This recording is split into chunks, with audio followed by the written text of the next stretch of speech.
Hi, I'm Katrin. This is a reflective video on the course MPP 1213 Technology and Media Design.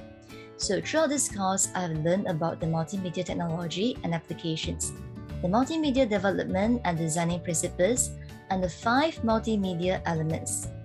Multimedia is a combination of text, graphic, animation, audio, and video, which are everything we can see and hear in our daily life.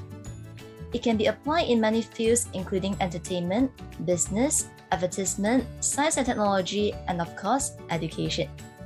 Next, I'm going to talk about 2 of the multimedia elements, which are graphic and animation, their advantages, disadvantages, and how they can be applied in education.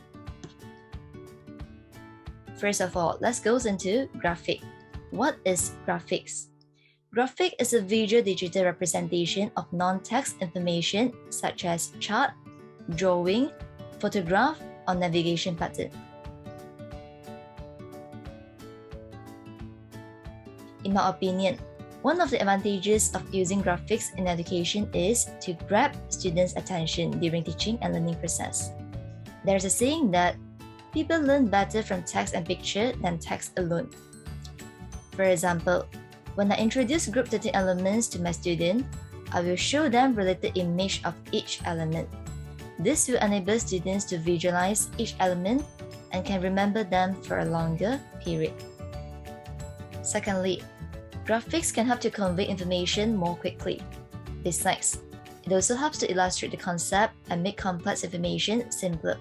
For example, these 2 pictures illustrate the same knowledge about classification of matter.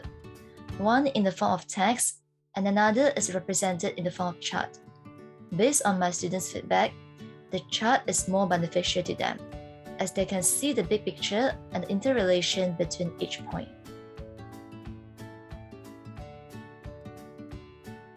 However, there are some disadvantages and barriers of using graphics in education.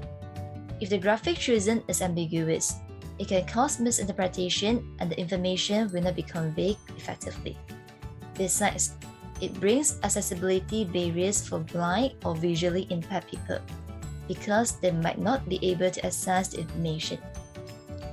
Therefore, there are some considerations that need to be focused by instructor in order to use the graphic appropriately to illustrate educational materials.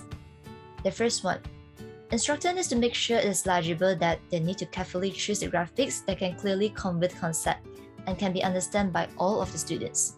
Secondly, when graphic is used to convey a lot of information, instructor has to keep it simple but yet comprehensive. Thirdly, the use of graphic needs to be consistent.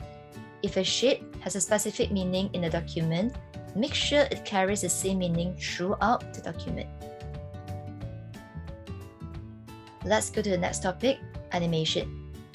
Animation is the simulation of movement created by a series of graphics. It can view the changes of an object over time.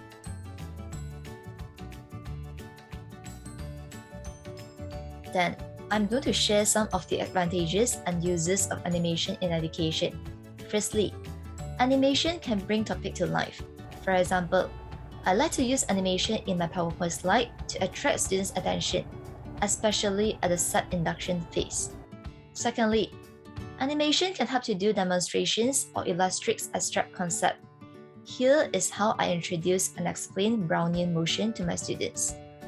With the use of the animated GIF, students can clearly see the continuous motion of the pollen grain. It's actually caused by the collision of water molecules.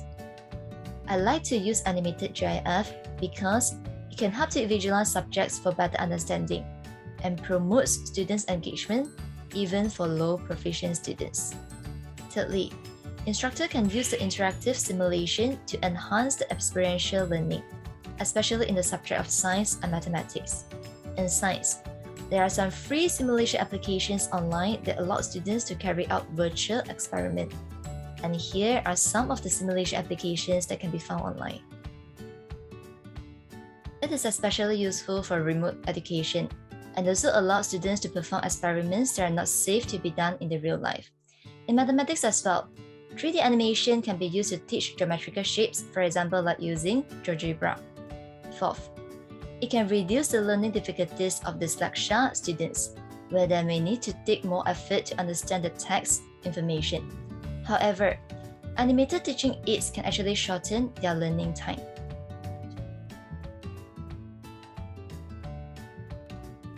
The use of animation has its disadvantages as well. The first one, even a simple animation takes up a lot of time to create. Secondly, instructor needs the skill in using the animation software like Adobe Animate Flash, Fortune, Doodly, and etc. In my opinion, there are some points that we need to take into considerations when using animation in education. Firstly, instructor needs to make sure they possess the skill of creating animation and make sure they are suitable with the learning objective before integrating into their teaching materials. Secondly, instructor needs to make sure the animation is relevant and do not put too much animation on a page to prevent distraction. So, conclusion. In my opinion, multimedia allows lesson to be carried out in a more interesting way. It can assist instructor to grab students' attention and help students for better understanding of a concept. However, it has its downside as well. If it is not properly used and planned, it might cause students confusion and misconception. Therefore, as an instructor, we need to keep improving our knowledge regarding multimedia in order to choose the appropriate media that suits the learning objective. We have to make sure the multimedia that we chose can benefit the learning, but not to simply incorporate the multimedia elements, just to make the teaching materials look fancier and more advanced. In a nutshell, multimedia can enhance the effectiveness of teaching and learning and help to bolster the educational experience if we utilize them correctly.